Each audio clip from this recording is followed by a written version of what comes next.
Yaya Pasing, isara niyo na ang gate. Masusunod ho, senyora. Ano naman ang sinadya ni Manuel dito? Hinahanap niya si Isabel. Ang sabi ko, maaga siyang sinundo ni Margaret. At saka sinabi ko rin sa kanya tungkol sa pagpunta rito ng pinsan niyang si Ramon.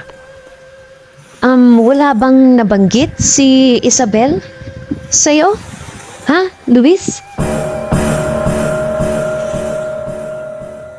Buti pa. Tawagan ko si Emmanuel.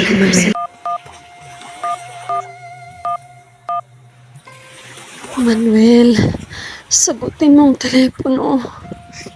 Hinaan mo ang boses mo, Isabel, para hindi nila tayo marinig.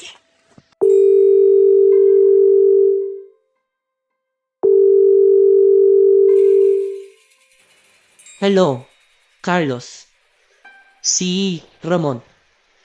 Nandyan ba sa hacienda?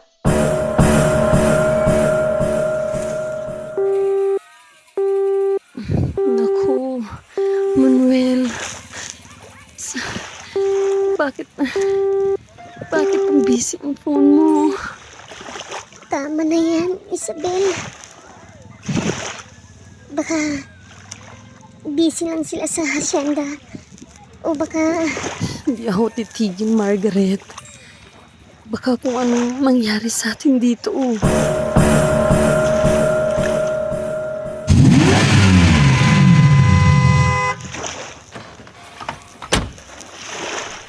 Senyorito Manuel, magandang araw ho. Si Ramon? Ha? Asa si Ramon? Po, wala po dito si Senyorito Ramon. Raman! Raman!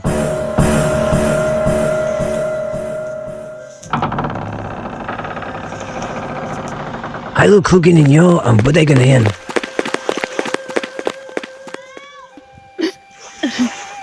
Isabel, huwag ka nang umiyak. Gagawa natin ito ng paraan. Hindi ko na matatawagan sila, Manuel, at si mama at papa. Lobat na yung cellphone ko eh. Boss. Ano? Nahanap nila ba?